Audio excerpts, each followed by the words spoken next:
اسی علم کے حوالے سے اس شخص سے متعلق یہ 4 باتیں جو ہیں لکھ دی جاتی ہیں۔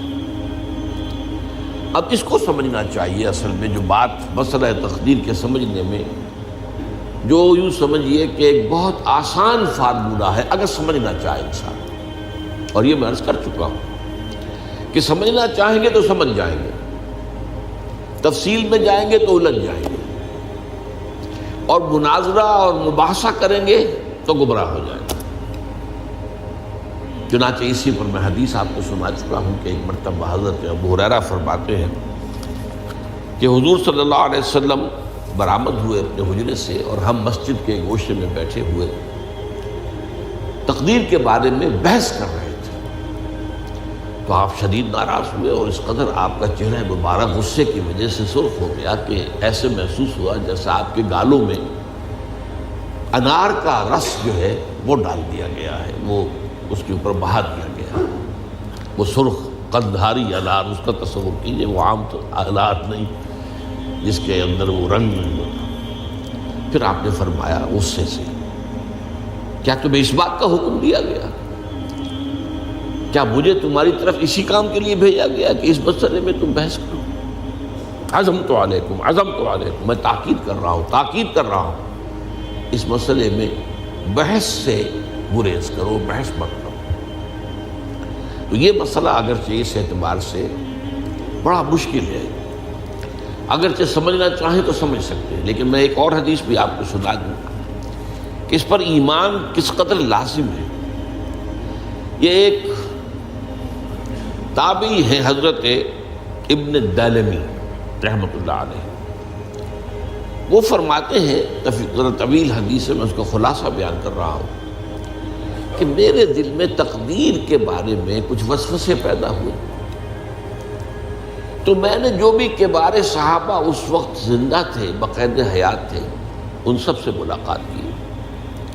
ابی ابن کعب رضی اللہ تعالی عنہ، جن کے بارے میں حضور نے فرمایا ہے کہ اقرأہم ابی ابن کعب، میرے صحابہ میں قرآن کا سب سے بڑا عالم ابی ابن کعب۔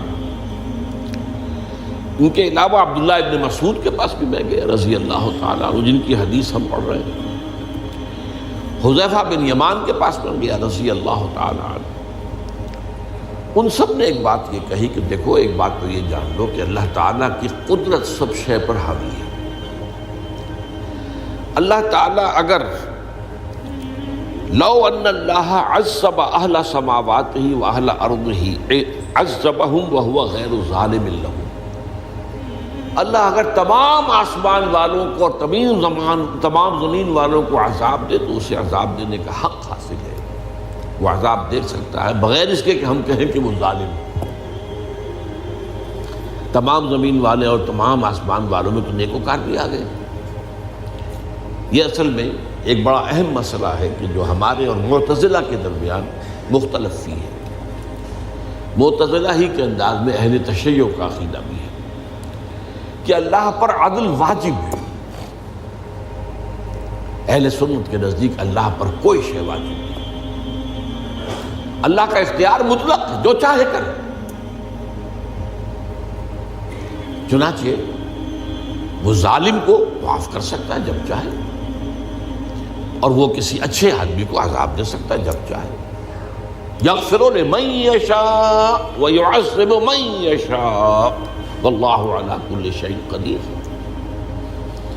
یہ سورہ بقرہ کی آخری آیت میں ہے کہ آیات میں سے ہے، لاسٹ بٹ 3 آیت میں۔ تو اس اعتبار سے اللہ کا ایک تو اختیار مطلق ہے۔ پھر میں زید ابن ثابت کے پاس گیا تو انہوں نے یہی بات مرفوعاً بیان کی کہ میں نے خود حضور سے سنی ہے یہ بات۔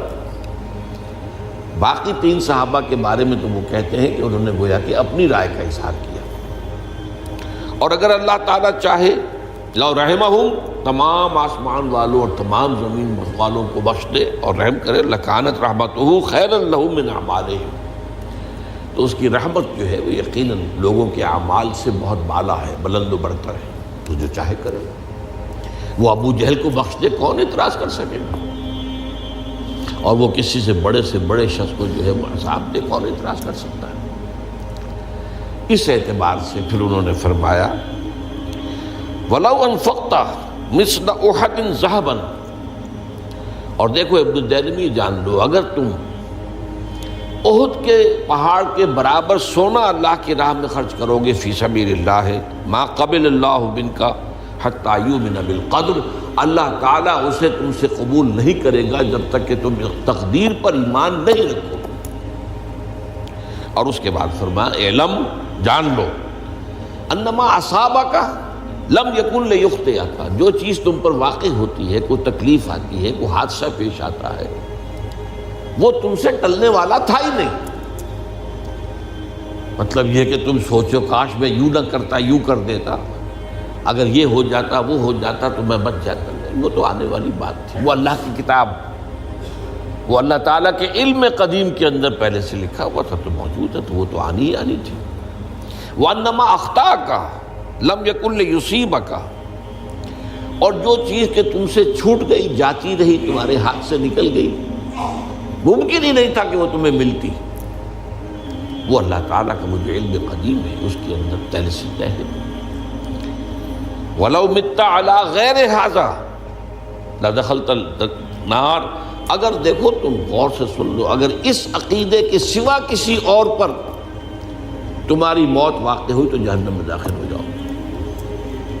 تو یہ اس ایمان بالقدر کی اہمیت کا معاملہ۔ اس کے لیے جو میں کہہ رہا تھا کہ ایک فارمولہ جو سمجھ میں آ سکتا ہے وہ یہ ہے، انگریزی کی جو اصطلاحات کے حوالے سے پہلے میں واضح کروں گا وہ ذرا زیادہ واضح ہے۔ ایک ہے پری نالج، کسی چیز کا علم پہلے سے ہونا، ایک ہے پری ڈیسٹینیشن، کسی شے کا پہلے سے طے پا جانا۔ ان دونوں میں گڑبڑ کا نہیں کرنا چاہیے۔ اللہ کا علم قدیم اس کے جبر کو مستلزم نہیں ہے، اس کا علم ہے یہ کہ تم یہ کرو گے، اس کا مطلب یہ نہیں ہے کہ تم اس کے جبر کے تحت کر رہے ہو۔ اس کی ایک سادہ سی مثال میں دیا کرتا ہوں، پھر میں عرض کروں گا، سمجھنا چاہیں تو یہ فارمولہ بہت کافی ہوتا ہے۔ آپ کسی بچے کے سامنے کوئی کھلونا ڈال دیں، آپ کو تقریباً یقین ہے وہ متوجہ ہوگا، اسے اٹھائے گا۔ ہو سکتا ہے بچہ کسی اور دھن میں ہو اس وقت، ادھر اس کی توجہ کسی اور کو نہ اٹھائے، اگر وہ اٹھا لیتا ہے تو آپ کے مجبور کرنے سے تو اس نے نہیں اٹھایا، اس نے تو اٹھایا ہے اپنے انسٹنکٹ کے تحت کہہ لیں، اپنے ارادے کے تحت کہہ لیں، آپ مجبور تو آپ نے کی۔ لیکن اللہ تعالیٰ کا جو اندازہ ہوتا ہے، وہ اندازہ قدر کے معنی اندازہ بھی ہے، میں بیان کر چکا ہوں آپ کو۔ اس کا جو علم قدیم ہے وہ غلط ثابت نہیں ہو سکتا، ظاہر بات ہے کہ پھر تو اعلیٰ کل شیء علیم وہ ہے ہی، اس کا علم قدیم جو ہے اس میں کوئی خطا نہیں ہو سکتی۔ یہ ہے در حقیقت پری نالج اور پری ڈیسٹینیشن، دونوں کے اندر فرق کر لیا جائے، یہ جبر نہیں ہے۔ ہاں اللہ تعالیٰ کا علم ہے، اس علم کے مطابق چیز جو ہے وہ لکھتی گئی ہے، وہ تو ہو کر رہی ہے، ہوتی تو ہے، لیکن اس کے